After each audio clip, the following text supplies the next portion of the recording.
Greetings, everyone. It's Trey Jadlow here. I'm here on this third day of October 2025, and I'm here with my new friend, Brian, whom I met on Twitter a few days ago, and he was, we were interacting on someone's post, a guy named Darwin to Jesus, and I asked if he would be willing to interact with me, and so he said, yes, he'd be delighted to. So I'm very glad to have you. Thank you for joining me, Brian. Yeah, no worries. I'm excited to do this. I'm excited to be here. Okay, great.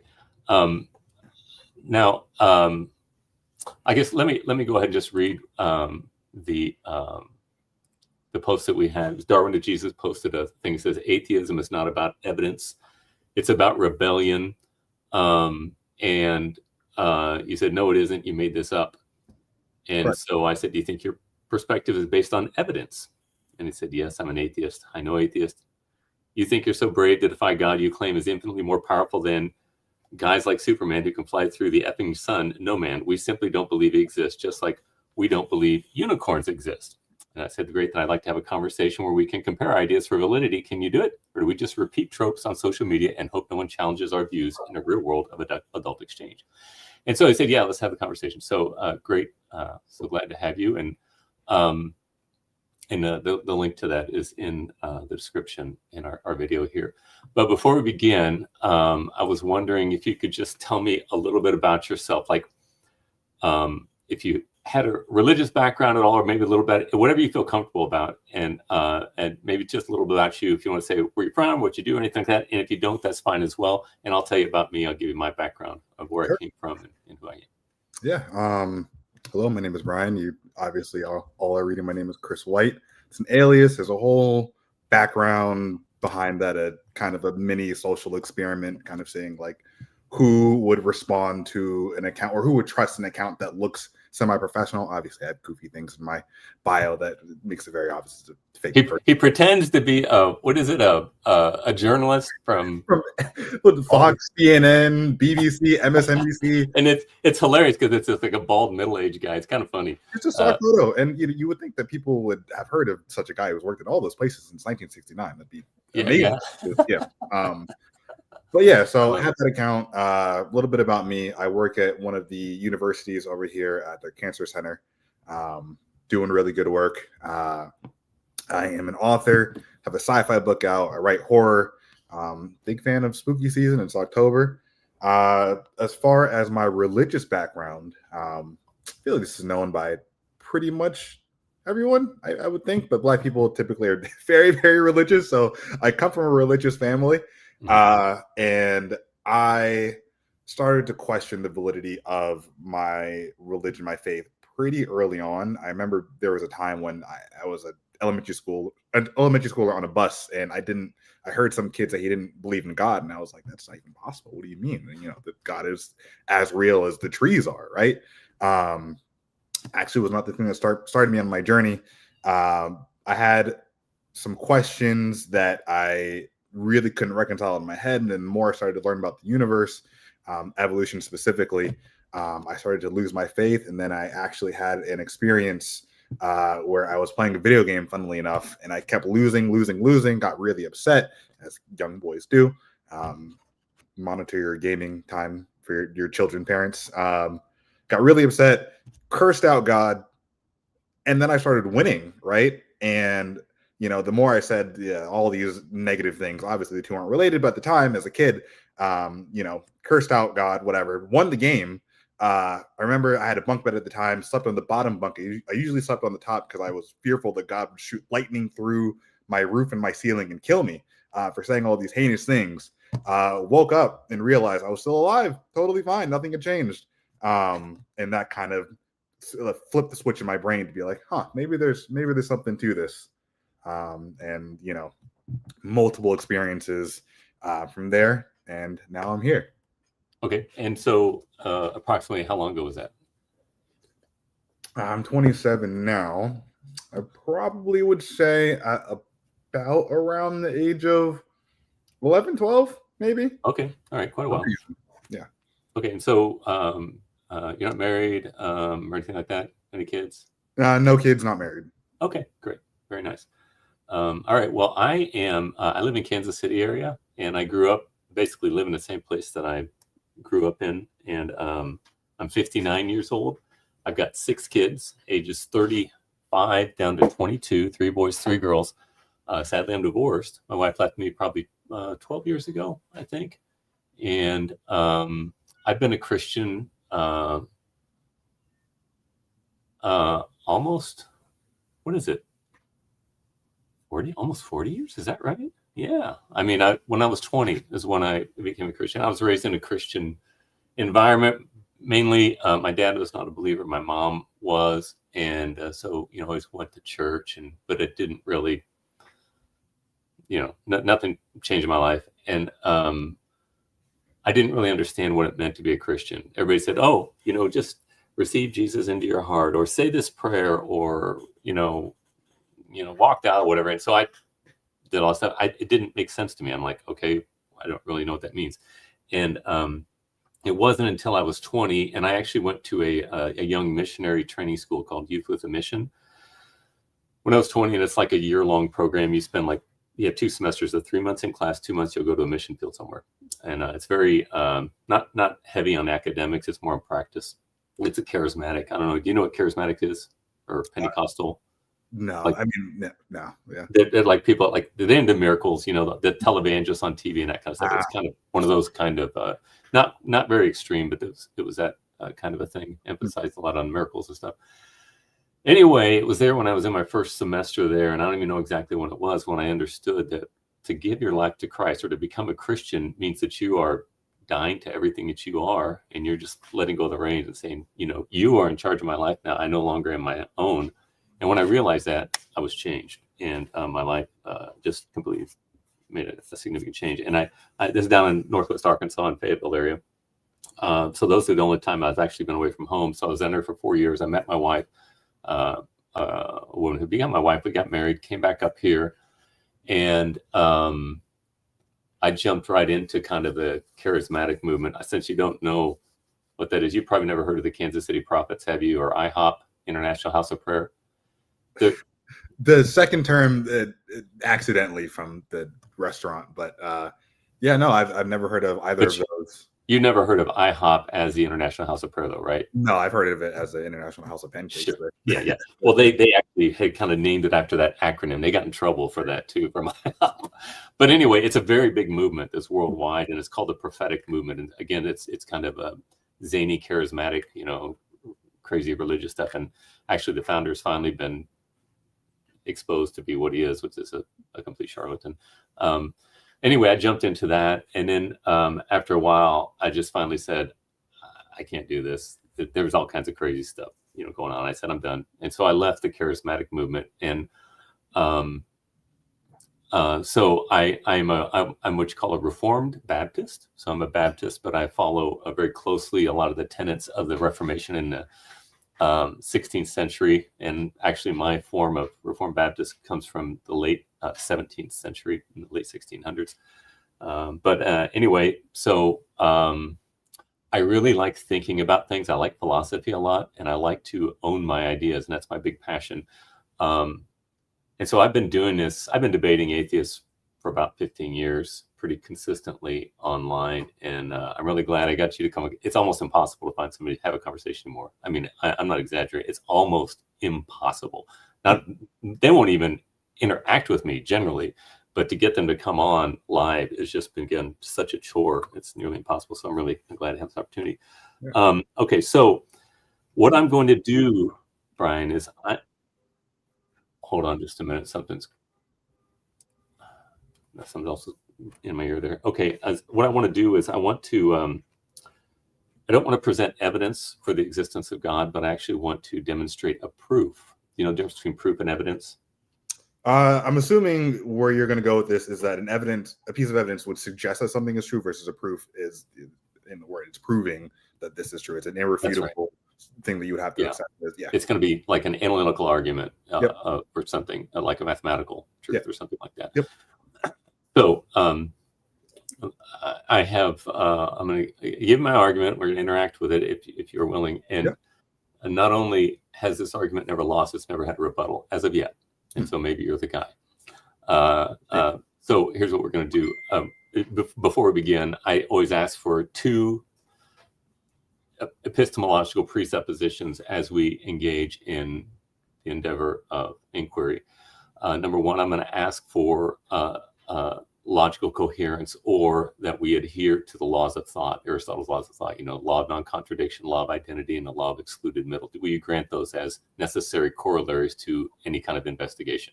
Sure. Okay. And then secondly, I'm going to ask that you grant me the basic reliability of sense perception. I'm not talking about absolute, but just generally, because it's the only connection we have to this world, that we can basically kind of generally rely on our senses. Okay, great. Nobody's ever given me trouble with those. All right, so given those 2 foundational instruments for inquiry, I'm going to say that if something exists, then something exists necessarily.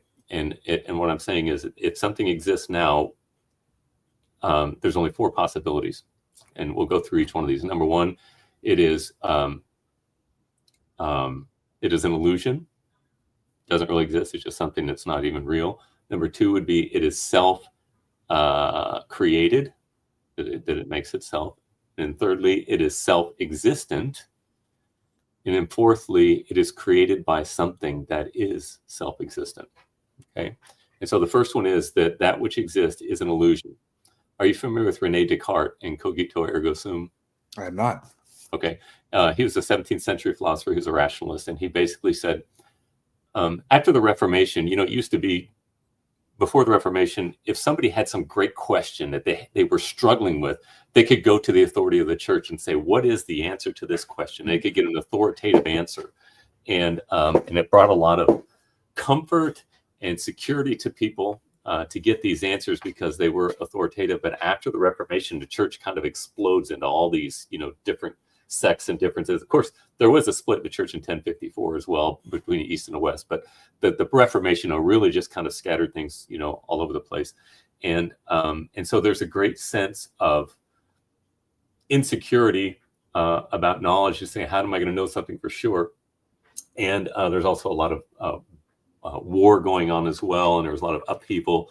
It's always been the fact that the Protestants and Catholics were fighting all the time about stuff. And so René Descartes basically said, I want to find out what is absolutely indubitable. He says, I want to know what truth I can know, that I can climb into my Dutch oven if I want to, even without sense perception, and I can know for a fact that it actually is true. Yep, objective truth. I'm sorry? Objective truth. Yes. And he said, but I want to have certainty in that, And so he said, well, I know that one thing that I cannot doubt is that I am doubting. And so if I'm doubting, there must be a doubter. And if there's a doubter, there's someone who's thinking. And so he therefore said, I think, therefore I am. So the one thing that we cannot doubt is that the inquirer exists, because who's asking the question? We have to know that. And it's certainly thoroughly possible that I'm dreaming about this conversation I'm having right now. And even the world that I'm having, I could have a dream, I could wake up and everything could not be real. That is possible. People have this solipsist, idea about reality. And that doesn't really matter to me. It's really irrelevant. All I need for my argument is for me, the inquirer, to exist. So the first postulate I said was that that which exists is an illusion. Well, we know that at least I'm not illusion, because I'm the one who's asking the question. So we know for sure that at least that is true, that I exist. Now, as I look at myself and think about that, I think, okay, so here I am. I'm thinking about things and I'm asking questions. And the second postulate is that which exists is self-created. Can you imagine what might be a problem with something that creates itself? Well, the idea would be that you would have to have existed in the first place to create yourself, right? So, right. It's chicken and the egg. So that would be a violation of the law of non-contradiction. Right. You'd have to pre-exist yourself before you created yourself. You have to be and not be at the same time in the same relationship. So that doesn't work. Something cannot create itself. All right. And then secondly, or the third option is that which exists is self-existent. Now, something that is self-existent means that it's non-contingent. It's not dependent upon anything else for its being. But we know that we were dependent at the base level on our mothers. We know that we are getting older. We know that we are constantly changing as human beings, and that we depend upon water and sunlight and food and all these things in order to do this, which means that we are dependent or contingent beings. All right. So we're not self-existent. So we're not an illusion. We're not self-created. We're not self-existent. And the only other possibility for that is that we were created by something that is self-existent. And that self-existent being cannot be affected or changed by anything. It also cannot be material, because matter limits. I am limited in my being by my material body. I can only be in one space and one spot at one time. So, maybe we don't. Well, demonstrate otherwise.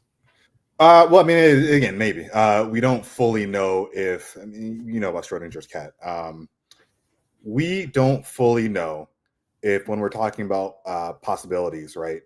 You know, something has 50-50 chance of happening, if that event takes place in an alternative universe, or if, let's say, you know, I could drink this can, right? I'm choosing not to, right? But it is possible that there is another me who continues to exist in a parallel timeline that chooses to drink from that can.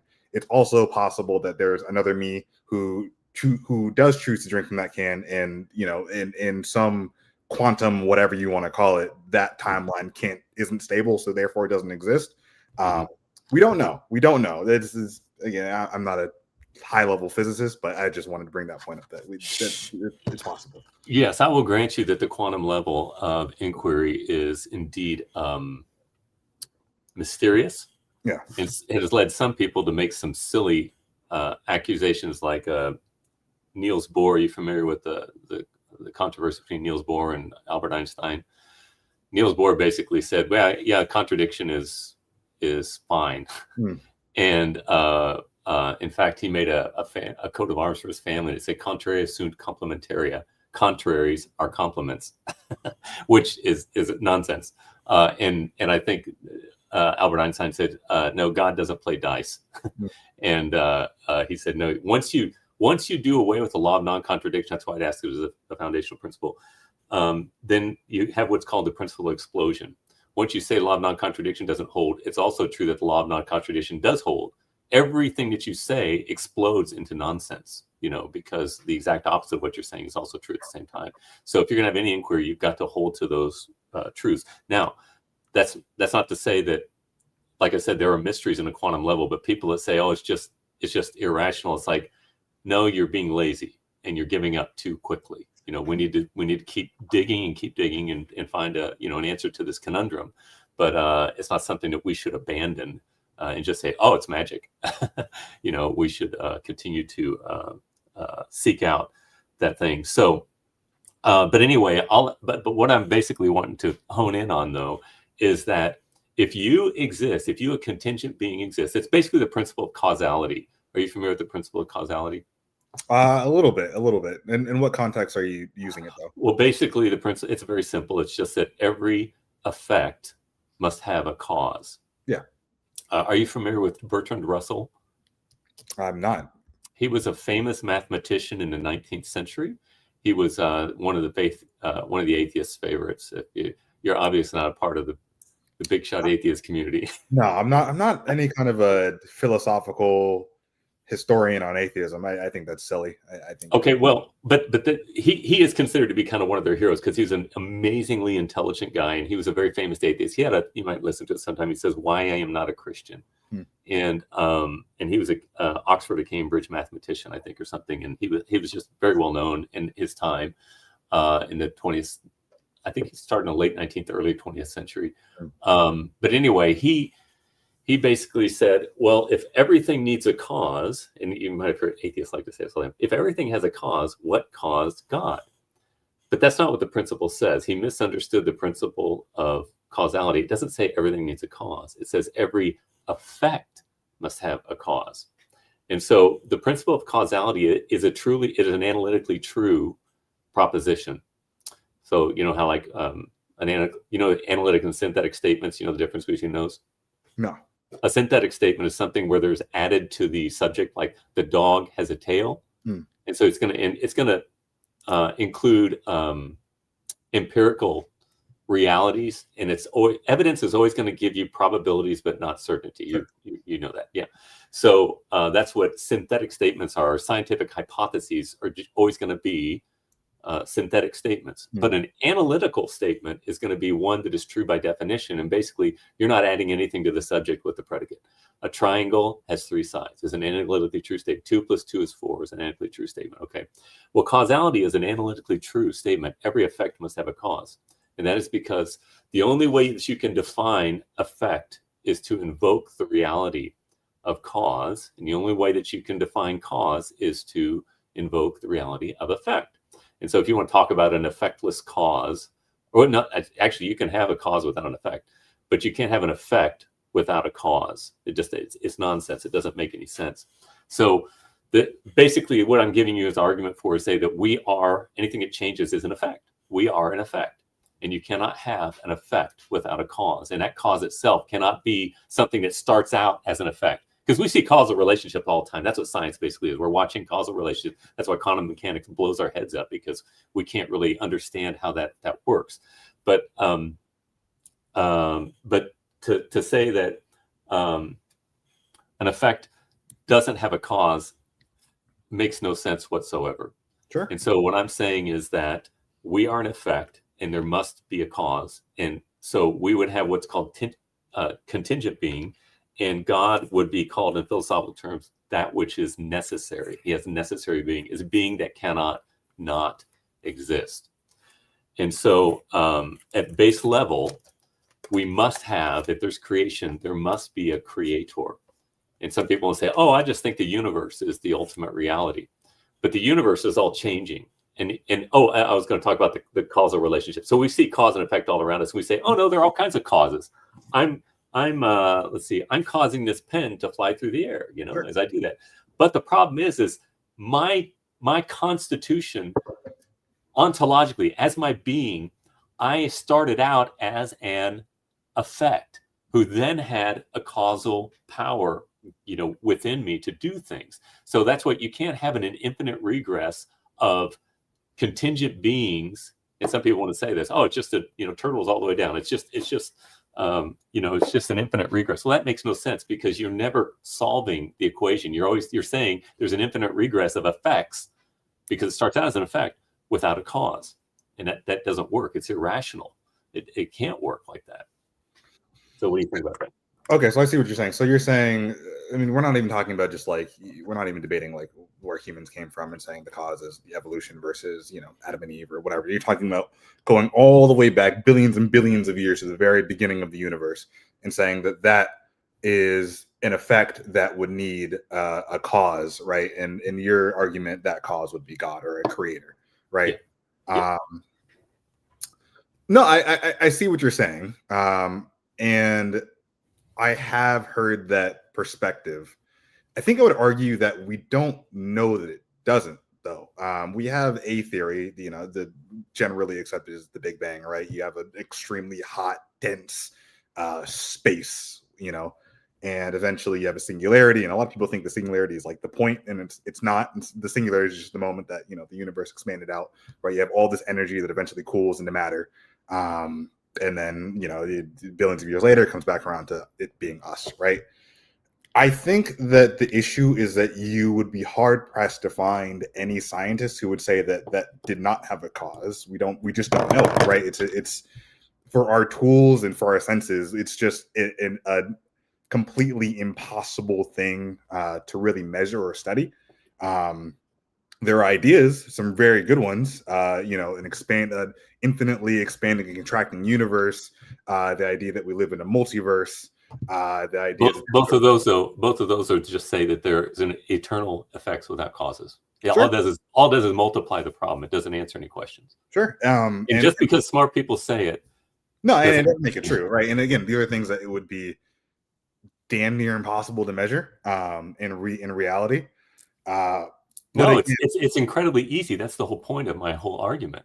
The to point measure, is and this is what they always say. This exactly what you're saying is what the big wigs want to say. They say, "Oh, we just can't know that. It's beyond our understanding." It's like, yeah, it is. A child can understand this. This is so simple that even a child can understand it. And it's not something that's difficult to understand. It's something that people hate, which goes back. How would they be able to measure that? How would you be able to measure what the cause of the Big Bang? Anytime you have a scientific proposition, you've always got to have a test for logical validity before you can even hypothesize. Do you agree with that?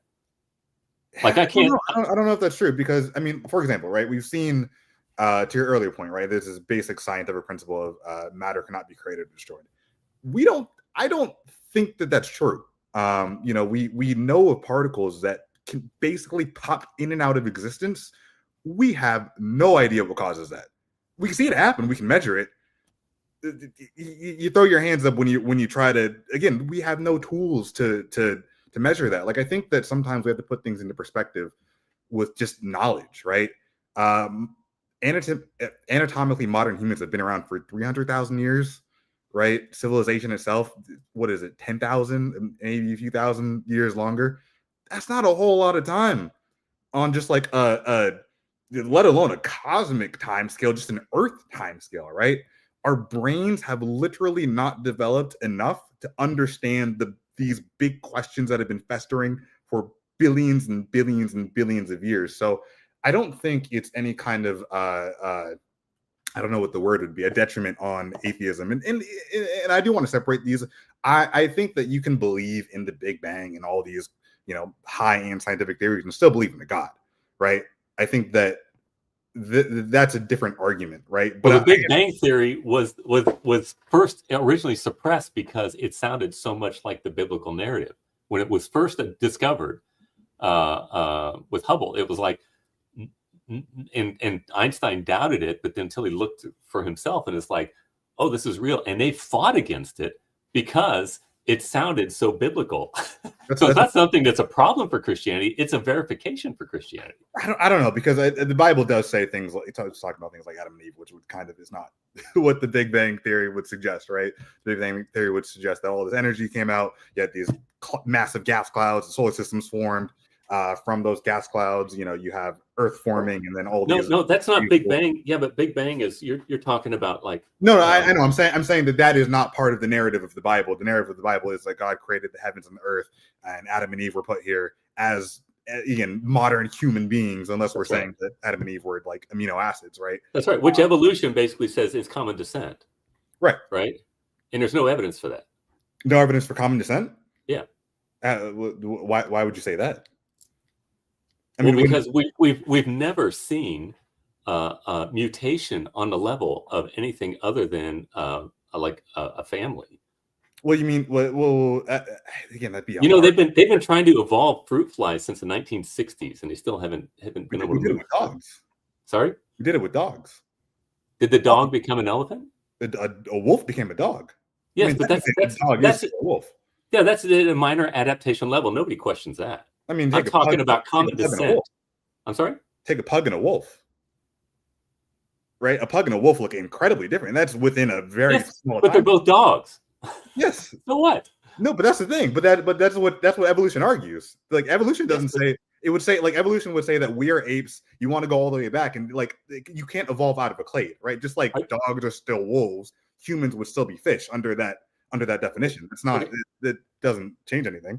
Okay, Brian, have you heard the trope that says that we are 98 or 99% same genetic material as chimpanzees? Yes. Do you know that that's a lie? Well, DNA. Yes. Yeah, I don't know that that has just recently has been completely exploded. We have a 14.9%. It's in Nature magazine about within the last, I can't remember if it's 6 months or a year or so ago. Basically wrote an article begrudgingly saying that it's a lie. We have more in common with rats. We have 90% same. That's why I was doing tests on rats, I guess. But we only have 85% with chimpanzees, and we have more in common with dogs than we do with chimpanzees. It's a lie. I'd have to see that study. I don't believe that. That would make. I'll send it to you on on Twitter. Yeah. It's in Nature, and of course they don't come out and blatantly say it. Actually, I asked Grok, and Grok even knows it. Oh, it says the 14% difference. So it's not. It's instead of a 1% difference, it's a 14% difference. Yeah, which is we have 60% the same as a flower. Okay, so that's there's no way. Like I said, we have 90% with a rat. A rat is also a mammal, though. And again, if that number is revised, I would assume that it would probably be lower estimates for other animals and other plants, right? But again, we're talking about really like pretty similar clades of organisms, right? No, we're not even close. We're not even. Have you seen a chimpanzee skull? No, that's called the post hoc fallacy, my friend. Post hoc ergo propter hoc. After this, then because of this, you said because something looks similar, therefore one gave rise to the other. No, but that's not how you do science. Chimpanzees didn't give rise to humans. Nobody's arguing that. What's that? But the theory isn't that chimpanzees gave rise to humans. Well, they have a common ancestor. No. Oh, we do share a common ancestor. Yes. Yeah, the idea is that there was a common ape ancestor that branched out into the different groups that we see today. Yes. Right. The groups that were around however many thousands of years ago, Neanderthals weren't humans, right? But they were branched from a common ancestor, right? No, I don't believe that common descent. We all came from a single-celled organism. There's no science to back that up. Where do you think Neanderthals came from, or Homo florenziensis?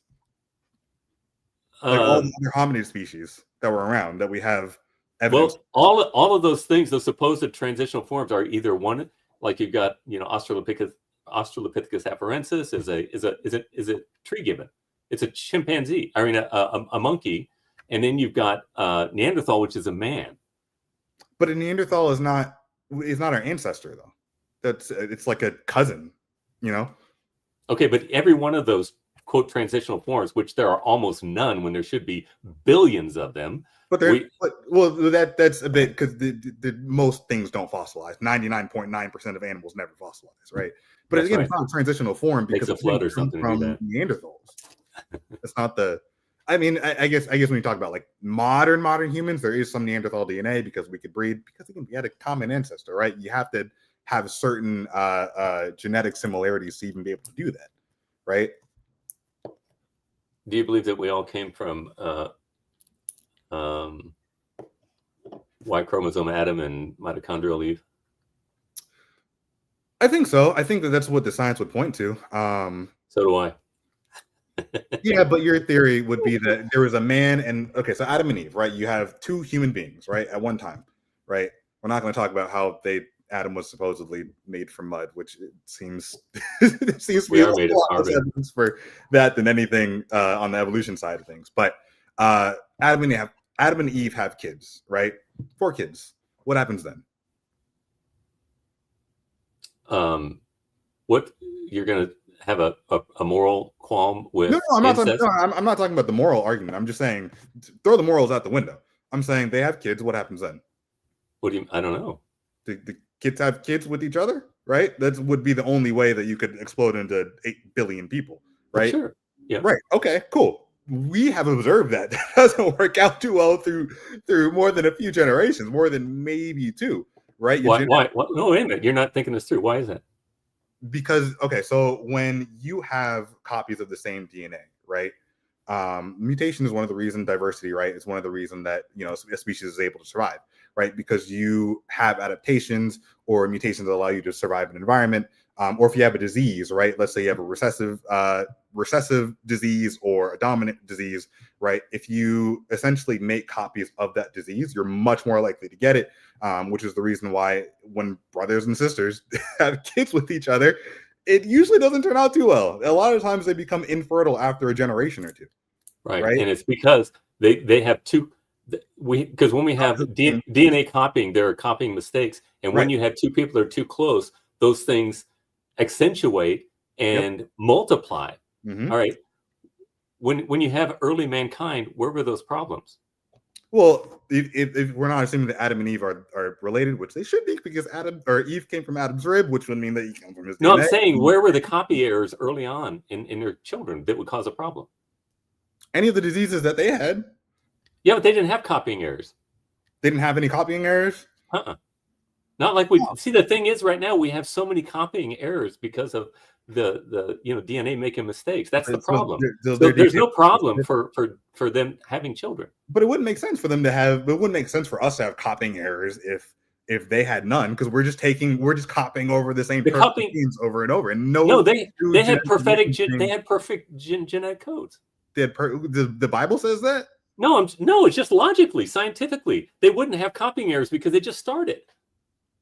Okay, but again, if we're saying that they have, we're talking about generations and generations and generations of copying errors upon copying errors, and that's why diversity is beautiful for us, sure, because we're not going to have those problems, multiplying, and why all the kings of England had weird and infertility problems because that's because that's what happens when you copy over the same genes over and over. That's right, because of all of the errors you're multiplying. There were no errors for their children. What errors would have been copied over? I guess none, right? Over time, right? So it takes time for the errors to multiply. There were no not very long. Not when you're very, very close related. Not when you're siblings, right? Okay, you're assuming, yes, but you're assuming our problem back then, which did not exist. Yeah, I don't think that would be true, because even when you take that first generation, right? Which again, I don't grant that they had no errors. That wouldn't make any sense. That they were just these perfect genetic beings, which the Bible doesn't say anything about. There was no sin.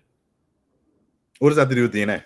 And I'm saying until Adam sins, but right after that, because there were no copying errors until there was sin, and once sin came, then the ball starts rolling, and it takes time for that stuff to continue. Wait. So once there was sin, at that point, some untold process happened that now was able to damage the DNA. It's called entropy. You know what entropy is? Yeah, no, I fully understand what entropy is. That's when it was introduced into the universe. And the Bible says this as well. Yes, death is introduced. Entropy is death. Well, no, death had to. I would assume that death would have existed far beyond then, right? Because Adam and Eve needed to eat. They had some kind of biological process that required them to have sustenance, nutrition. But entropy was introduced into the universe when Adam and Eve sinned. But before Adam and Eve sinned, they could not die. Yeah, death is a judgment for sin. Why did they need to eat? What do you mean? I mean, in general, in the Garden of Eden, why would there be food? Well, sustenance, but there was not an entropic factor. But they can't die, so why? So they wouldn't need to eat. Well, they would need to eat, but they can't die. If they hypothetically, Adam and Eve had never sinned, they wouldn't need to eat because there's no death. You don't need to sleep. You don't need to use the bathroom. You don't need to do any of that. Why would you? That's a good point. Well, there. I don't know.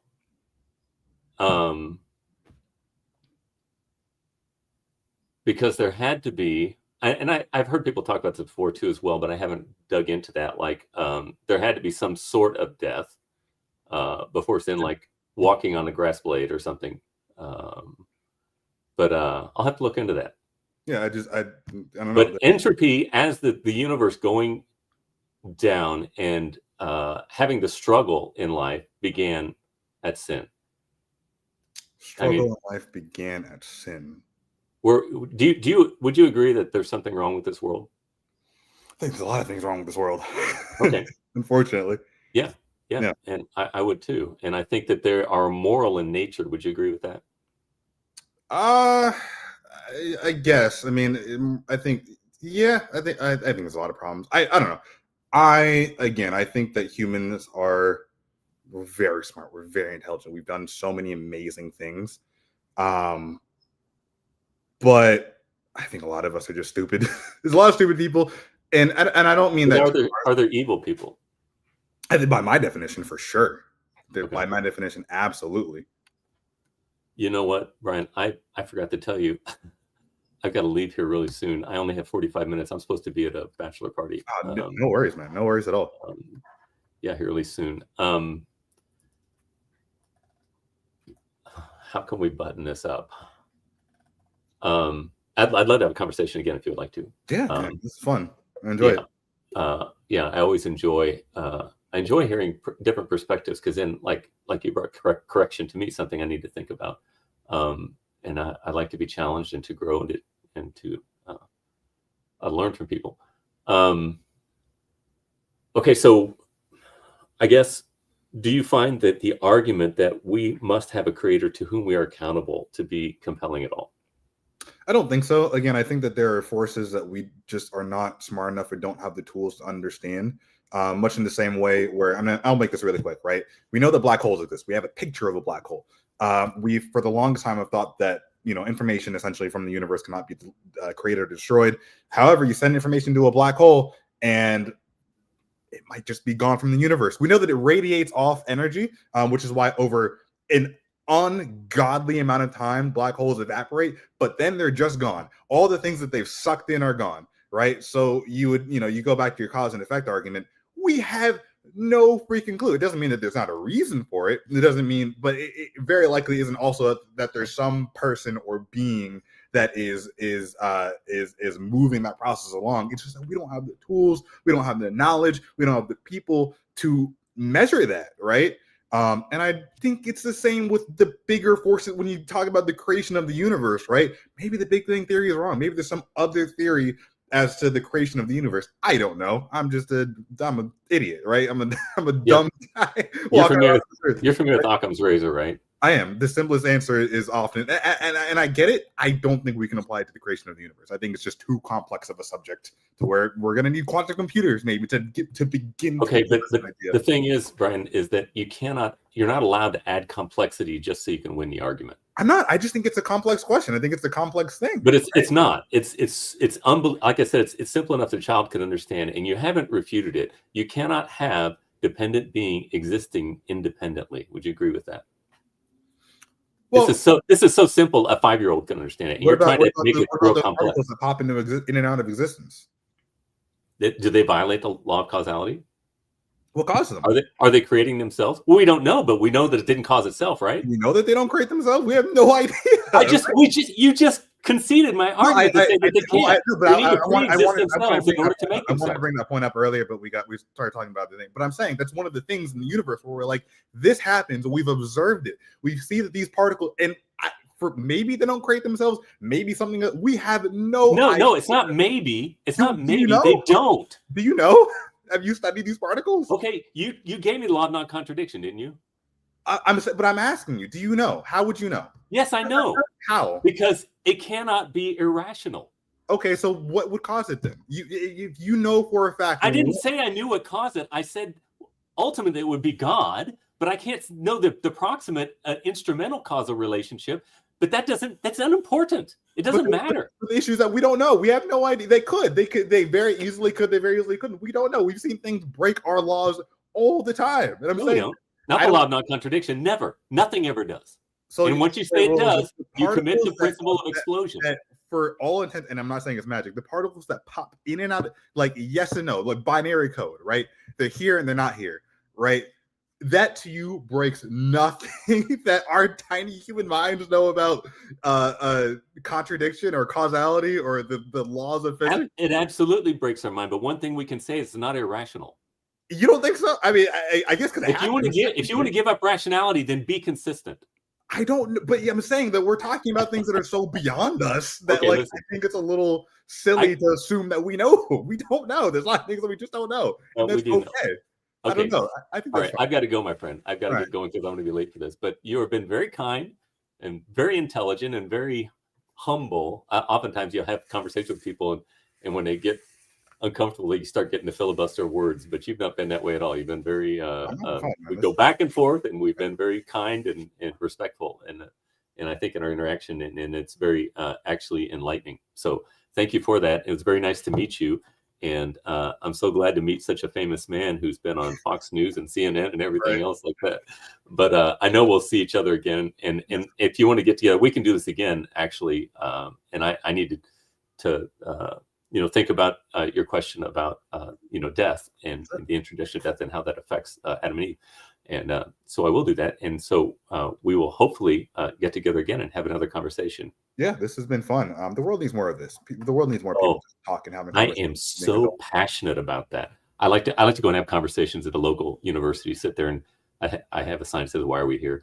And I'm always dogging on that we need to talk to people that disagree with us. Oh, yes. Otherwise, we will never learn.